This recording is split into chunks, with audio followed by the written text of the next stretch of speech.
నమస్తే, welcome to iDream media. నేను సౌజన్య. Human relations చాలా విన్నాం, డేటింగ్ విన్నాము, లివింగ్ రిలేషన్షిప్, సిచ్యువేషన్షిప్స్, ఇంకా చాలా పేర్లు ఉన్నాయి. నాకు ఇవే గుర్తున్నాయి. ఇప్పుడు కొత్తగా డింక్ అనేది వినపడుతుంది. ఇదేం పిలుపు కాదు, పేరు కూడా కాదు. డ్యూయల్ ఇన్కమ్, నో చిల్డ్రన్, ఇది ఒక రిలేషన్ అనమాట. సో ఇది ఎంతవరకు కరెక్టు? ఇది చేయడం మంచిదా? మంచిదానికంటే చెడు ప్రభావాలు చాలా ఎక్కువ ఉన్నాయి. అయినా కానీ ఇదే ఎక్కువ ఫాలో అవుతున్నారు అబ్బాయిలు అమ్మాయిలు. మరి ఈ అంశానికి సంబంధించి మనకి ఎన్నో విషయాలను తెలియజేయడానికి ఈరోజు మనతో పాటు ఉన్నారు senior journalist and family counsellor Priya Chaudhary గారు ఉన్నారు. వారితో మాట్లాడారు. నమస్తే అండి. అంటే రిలేషన్స్లో ఒకనొక టైంలో ఫస్ట్ డేటింగ్ అనేది విన్నాం, లెటర్ ఆన్ లివింగ్ రిలేషన్షిప్స్, తర్వాత పెళ్లి చేసుకోవడం, లేదు అంటే విడిపోవడం, అక్కడ అది దాని తర్వాత చాలా వచ్చాయి. సిచ్యువేషన్షిప్స్ అని, రిలేషన్షిప్స్ అని, ఇప్పుడేమో డింక్ అంట. Dual income, no children.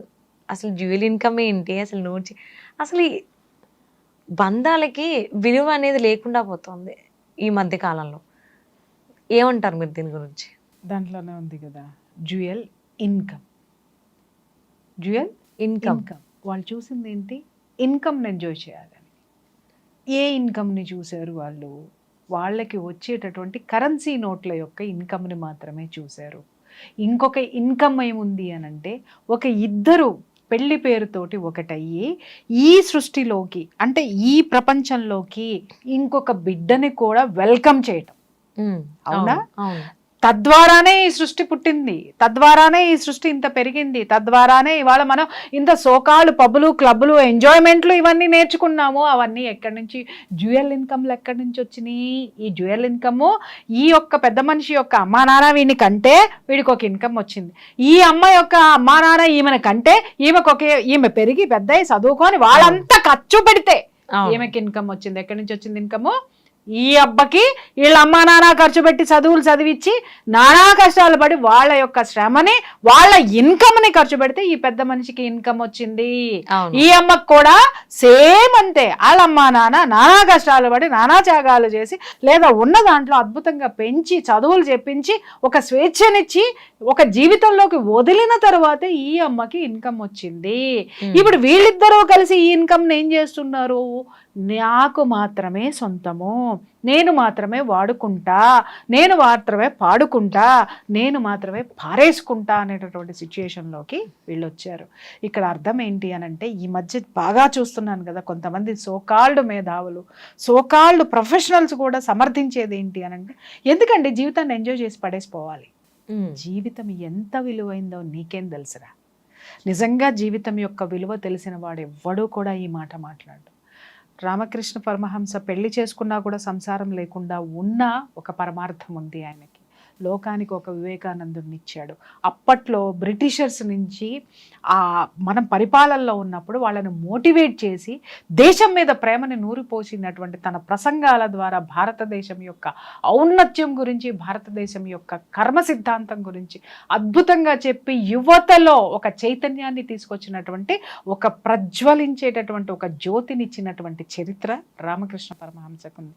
అలాగే పెళ్లి చేసుకోకుండా ఉండిపోయినటువంటి వివేకానందుడు ఈ యువతకి ఈ రోజుకి కాదు, ఈ జాతి ఉన్నంత వరకు, భరత జాతి ఉన్నంత వరకు వివేకానందుడు ఉండే ఉంటాడు వాళ్ళ చైతన్యంలో. అంత గొప్ప స్థితి ఆ జీవితాన్ని. ఒక రమణ మహర్షి ఉన్నారు, ఆయన ఎప్పుడు ఎవరికి ఉపన్యాసాలు ఇవ్వలేదు, ఏమీ ఇవ్వలేదు, కానీ తన తత్వంతో ఆయన ఒకటే చెప్పాడు, నీలోకి నువ్వు చూసుకోరా చాలు, నువ్వేంటో నీకు అర్థమవుతుంది అని. అలా ఎంతో మందిని మార్చి వాళ్ళ యొక్క కర్మల్ని, వాళ్ళు ఏ విధంగా వాళ్ళ జీవితాన్ని కర్మల ద్వారా కర్మల్ని ఎలా ప్రక్షాళన చేసుకోవాలి, వాళ్ళు ఆ సిద్ధాంతాన్ని అన్వయించుకొని ముందుకు ఎలా వెళ్ళాలని దిశానిర్దేశం చేసినటువంటి మహోన్నతమైనటువంటి జీవితాలు ఉన్నాయి. వాళ్ళని అందాము ఈ యొక్క సిచ్యుయేషన్కి. కానీ వీళ్ళు ఏం పొడుస్తున్నారని చెప్పేసి అని ఈ కల్చర్ని తీసుకొని వచ్చారు. దేశానికి ఏమిస్తున్నారు, ప్రకృతికి ఏమిస్తున్నారు? నీకు ఒక విషయం చెప్తా. ఇలాగే జపాన్లో ఒక 70 years బ్యాక్ ఇదే నిర్ణయం తీసుకున్నారు. ఏంటి అని అంటే, no marriage, no children, enjoy the life. మీరు చూడండి, గొడ్లు కష్టపడినట్టు కష్టపడతారు వాళ్ళు. కష్టపడిన తర్వాత ఇయర్లీ వన్స్ వాళ్ళు ప్రపంచ యాత్రకు బయలుదేరిపోతారు. మీరు మన అదేంటి టూరిజం స్పాట్స్ అన్నీ కూడా మీరు ఒకనొక సీజన్లో ఈ జపనీస్ తోటి నిండిపోయి ఉంటాయి. మొత్తం ఆడ మగ వచ్చేస్తారు, హ్యాపీగా ఎంజాయ్ చేసేస్తారు, వెళ్ళిపోతారు. మళ్ళీ వాళ్ళ పని వాళ్ళు చేసుకుంటారు, మళ్ళీ డబ్బులు సంపాదించుకుంటారు, మళ్ళీ ఎంజాయ్ ఎంజాయ్ ఎంజాయ్. ఇవాళ జపాన్ పరిస్థితి ఏంటి అనంటే అందరూ ఏజ్డ్ పర్సన్స్ ముసలోళ్ళే, ఎక్కడా యూత్ కనపడట్లేదు. మొక్కుతున్నారు వాళ్ళు.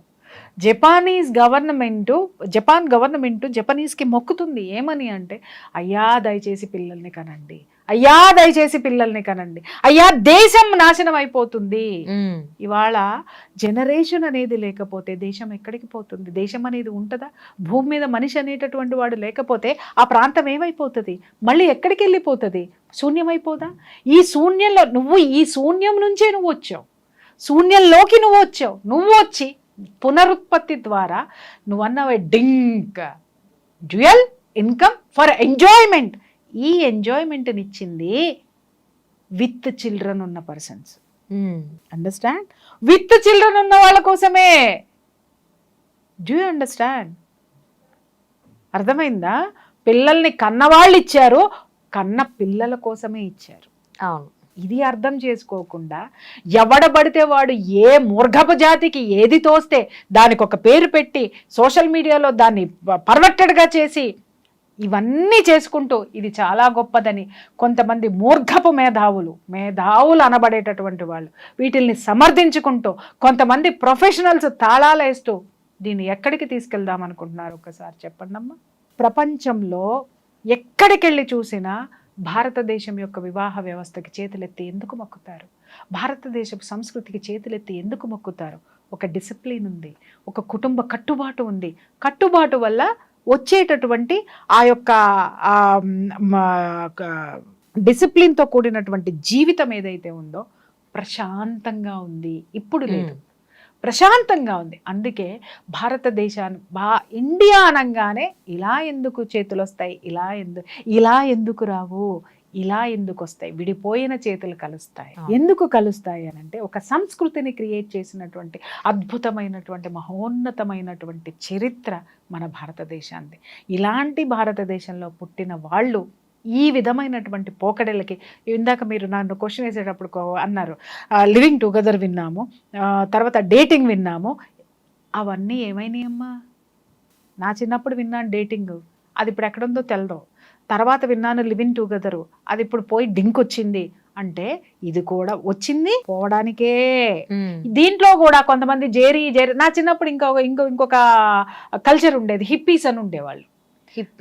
హిప్పీస్ అని ఉండేవాళ్ళు. వాళ్ళు ఏంటి అని అంటే సేమ్ ఇదే డింక్ కల్చర్ లాంటిదే, కాకపోతే ఇక్కడ డ్యూయల్ ఇన్కమ్ తోటి ఎంజాయ్ చేస్తారు. అక్కడ ఏంటి అని అంటే ఎవడికి ఇన్కమ్ ఉండదు, ఎవడికి ఇది ఉండదు, మత్తుతోటి జోగి తూగుతూ ఉంటారు యూత్ మొత్తం కూడా. 70s లో ఉన్నటువంటి అప్పుడు ఉన్నటువంటి ఒక జాడ్యం అన్నమాట ఇది. ఇక చివరికి ఏమైపోయిందంటే యువత మొత్తం మత్తుకు బానిసైపోయి ఆడ మగ వావి వరస లేకుండా వాళ్ళు ఊరు చివర్ల పొలిమేరల్లో ఒక డెన్ ఏర్పాటు చేసేసుకొని వాళ్ళకి 24 hours ఏంటంటే మ్యూజిక్లు, డాన్సులు, మత్తు పదార్థాలు. వీళ్ళకి డబ్బులు ఎక్కడి నుంచి వచ్చాయి అని అంటే ఇంట్లో ఉన్నటువంటి పెద్దవాళ్ళని పోరి తీసుకొని వచ్చేవాళ్ళు. లేదు అని అంటే వీళ్ళు ఇంకొకళ్ళని హత్యలు చేయడానికి కూడా వెనకాడేటటువంటి వాళ్ళు కాదు, దొంగతనాలు, దోపిడీలు కూడా వీళ్ళ వల్ల జరిగేటటువంటి. అంటే ఒక స్థితి ఉన్మాద స్థితికి, ఇలాంటి స్థితులు ఉన్మాద స్థితికి ఎలా తీసుకెళ్తాయో చెప్తా. ఎందుకు తీసుకెళ్తాయి అని అంటే ఎమోషన్స్లో బ్యాలెన్స్ లేదు.